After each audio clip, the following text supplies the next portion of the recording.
Magandang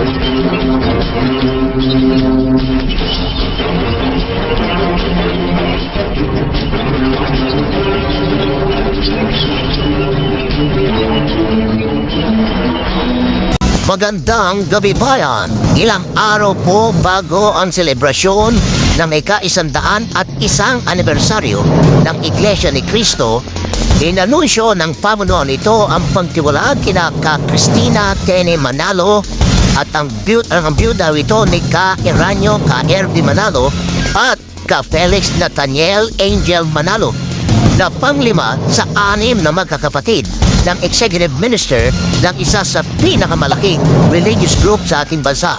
Ito po ay matapos ma-upload pag-upload ng video sa YouTube ang mag-ina na nagsabing nanganganib ang kanilang buhay at may tinupot umano na ilang ng ministro.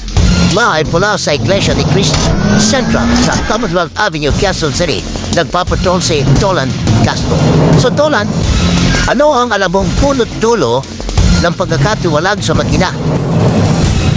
Kabayan, ang punot dulo nito ay ang YouTube video nga na nilabas ni Ka Angel at Ka Tenny Manalo na humihingi ng tulong sa ating mga kasamaan sa Iglesia ni Cristo. Lumalabas na yung kabayan na may kaugnayan sa pamamahala at liderato sa Iglesia ni Cristo ang kaguluhan. Ito ayon na rin kay Ka Benevenido Santiago, itong General Evangelist ng INC. At kabilang nga kabayan sa manitiwalag ay sina Ka Angel at si Ka Tenny Manalo. Nananawagan po kami sa inyo dahil namamali po aming buhay. Sana'y matulungan niyo po kami. Hakluluhan ninyo ang aking mga anak, si Angel at Lottie at ang kanilang mga kasama. Tulungan niyo rin ang mga ministro na tinukot sa aking anak na si Eduardo. Sana makausap kita. Ito ang mensahe sa YouTube ni Ka Angel at Ka Tenny, anak at byuda ng dating punong tagapamahala na si Ka Erby Manalo. Ikinagulat ito ng lahat na nakapanood, lalo na ng mga miyembro ng Iglesia ni Cristo. Halos mababay pa ito sa paghahanda ng INC sa pagkatapos sa kanilang centennial closing ceremony. Pero sa press statement ni Ka Benevenido Santiago na General Evangelist ng INC, itinanggi nila ang mga pahayag ng dalawa. Magmawalay na nanganib ang kanilang buhay at meron pa ang aligasyon na meron doon mga nilupot ng mga ministro na may ibig na palabasing may kinalaman din ng iglesia ay wala pang katotohanan. Hindi po totoo yun ang basa namin doon sa ipinahayag nila kagabi sa YouTube ay bigla lang makakuha ng mga tao na manalo magsisimpatya sa kanila naman po. At sa ganun ay makuha nila kung talagang gusto nila na mapakialaman ang pamamahala sa iglesia. Bagamat hindi direkta sinagot kung may awayan nga ba sa pamilya ang pamunuan ng INC, naniniwala naman ng INC na may kaugnayan sa pamumuno ang panawagan ni Ka Angel at Ka Tenny. Ang iglesia ay hindi isang korporasyon na pangpamilya. Ito ay isang religiyon na ang sinusunod ay ang mga patakaran at mga aral ng Diyos na nakasulat sa Biblia. Hindi po makapapayag ang kapatid na Eduardo Manalo ang kalubuyan nagpamahalang pagkalahatan ng iglesia ay gulugin ng sinimang tao. May mga posisyon silang gusto na mapasahan nila. Dahil dito, itiniwalag na ng INC ang mag-ina. Ibig sabihin, hindi na sila kasapi ng INC at hindi na sila papayagang makasamba.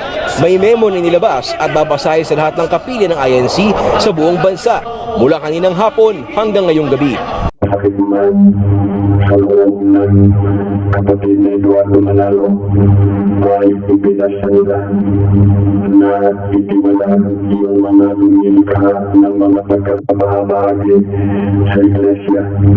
Kaya sa mga pagsambang isasagawa ng Iglesia ni Cristo simula sa araw na ito ay ipaalam yun sa lahat ng mga kapatid yung paslang yun ng tagapamahalang pangkalahatan. Mahigpit naman imomonitor ng INC kung may iba pang miyembro na sumusuporta kina Ka-Anghel at Ka-Teni. Sinubukan naman ng news team na kapanayamin ang ilang miyembro ng INC hinggil sa nangyari pero tumanggi na sila. Pero ilan sa ating mga nakausap na miyembro ng INC ang nalulungkot at naiiyak sa mga nangyayaring ito. Sa ngayon, kabayan, inaasahan na kaninang alas 4 ng hapon nagsimula hanggang alas 8 ngayong gabi, ihahayag na sa bawat kapida ng INC itong memorandum nga ng Iglesia ni Cristo at iaanunsyo nila ang pangapangalan ng mga itiniwalag na miyembro. Kabayan. So, ang ibig mo sabihin, Dolan, hindi lamang yung mag-ina ang itiniwalag sa Iglesia ni Cristo. Meron bang ilang pangalan na hawak ka o ilan sila pa? Kabayan, meron pang ayaw pang banggitin actually na Ka-Edwil Zabala, itong spokesperson ng INC. Pero may mga nagulutang ang pampangalan at sabi niya, antabayan na nila mamaya mga alas 6:30 o hanggang alas 8 ng gabi sa bawat anunsyo ng kapilya kung meron ba maradagdag. Pero ayon naman kay Benvenuto Santiago, kabayan, sa ating press conference kanina ay kanilang mahigpit na i-monitor, kabayan, kung meron ba mga taga-suporta pa itong sina Ka-Anghel at sina Ka-Teni at kanilang titignan kung ano mga posibilidad na maaring gawin ng kanilang pamunuan, kabayan. At yung mga tiniwalat pa, kung meron pa maliban sa dalawa sa mag-ina, ay hindi na miyembro ng Manalo family. Kabayan, hindi pa natin masagot sa ngayon yan, pero lumalabas kanina na may mga inaantabayan ng ilang pangalan pang lumilitaw na kapamilya pa nitong mga Manalo, pero yan ay hindi pa sigurado, kabayan. Aantabayan na natin hanggang magkaroon ng anunsyo sa iba't ibang mga kapilya dito sa Iglesia ni Cristo, kabayan. Okay, linawin natin yung picture na pinakikita mo, si Ka-Teni at saka si Ka-Angel ay mag-ina at si Ka-Teni naman ay asawa ng yumaong si Ka-RD Manalo. Tama, kabayan. Ito ay kapatid ng kasulukuyang Executive Minister ng Iglesia ni Cristo at yung si Ka-Teni naman ay kanyang ina, kabayan. Kahit man ito'y kasalukuyan at kapatid nitong si Ka-Angel. Tama, kabayan. Kamusta ang mood ngayon dyan sa Iglesia? Kabayan, dito naman sa akin kinakatayuan, kanina medyo maraming tao dahil araw ng kanilang pagsamba at wala naman tayo nakitang anumang kaguluhan at normal ang proseso ng simbahan dito at yung mga tao nga lang, yung ibang mga miyembro ay ayaw din magsalita at nalulungkot na lamang daw sila sa mga nangyayaring ito, kabayan. Maraming salamat si Dolan Castro live mula sa may Iglesia ni Cristo sa Commonwealth Avenue, Quezon City.